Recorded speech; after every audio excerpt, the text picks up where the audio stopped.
right, welcome to this week's Q&A series.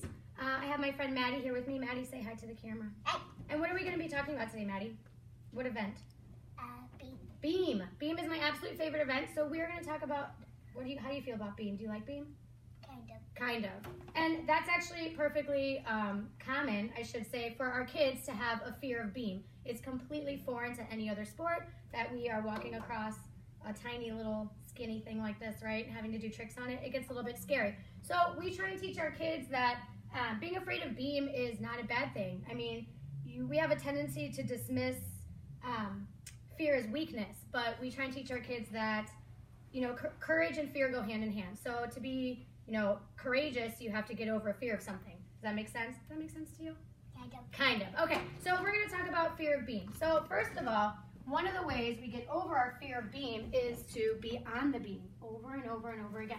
So before we go to a high beam, we always go to low beam, right? Yeah. Okay, so can you show our friends how we get on the beam?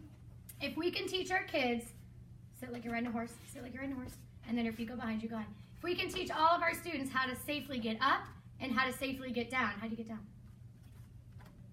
Over and over and over again. Try that again. Get up. Then it becomes less scary, right? So we'll do this over and over and over, and it becomes natural. They just swing their leg around. They know that if they're wobbly on beam and they feel like they're going to fall, if you feel like you're going to fall on beam, what do? What'd you just do?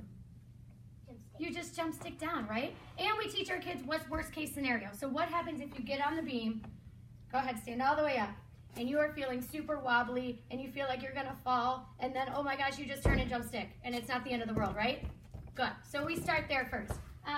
We also, never, ever, ever, you'll see in our classes, climb up on beam for me. We're gonna pretend you're a little bit smaller, because it's a little bit, right? Want to hold our kids' hand, not because we don't want to hold their hand and help them, but because we don't want them to be dependent on this. So we're going to teach them to have their airplane arms, and I'm going to tell Maddie, I'm going to hold you, you don't hold me, got it? Okay, you don't have to hold me. Your job is to have airplane arms. Miss Natalie's going to hold you, and I won't let you go. So we're teaching them to have trust in us. Go ahead, just walk, pretend you're walking. She's walking very perfectly right now. I will always have them here. I will always have them here, but I don't let them grab me. Okay, perfect, jump stick down. Now to get over that, because the kids are going to want to grab us, we do different things. We'll use a noodle. Can you come climb up again? Or actually, first we'll use something a little harder. This doesn't wobble as much. So I can have Maddie, see, what's the worst that could happen? I'll have Maddie hold this, arms out, and I'll walk with her. Good. And it's not my hand, but it is something, right? And then as she gets a little more comfortable, let go. I might use a noodle, which she needs to be a little bit more stable. Right? Good job. Okay, so things like that. We're introducing height slowly is a big one too. So I would of course have Maddie and all my friends start on a small beam, and then as they get used to that, we can go up a little bit, and as they get used to that, we can put panel mats to even raise this slightly. So the littlest increments of introducing height, the better. It is a slow process for kids that are terrified of beam, and they should be. It's perfectly normal to be afraid of beam. What else? When we are getting up on the high beam, so come over here, we're always going to start, we want them to get used to walking on beam, just over and over and over again. Getting up on the beam, go ahead, climb up the right way for me. As many times as we can get them to climb up and jump down, or when they fall down, we want to let them know it's not a bad thing. We fall on beam, right?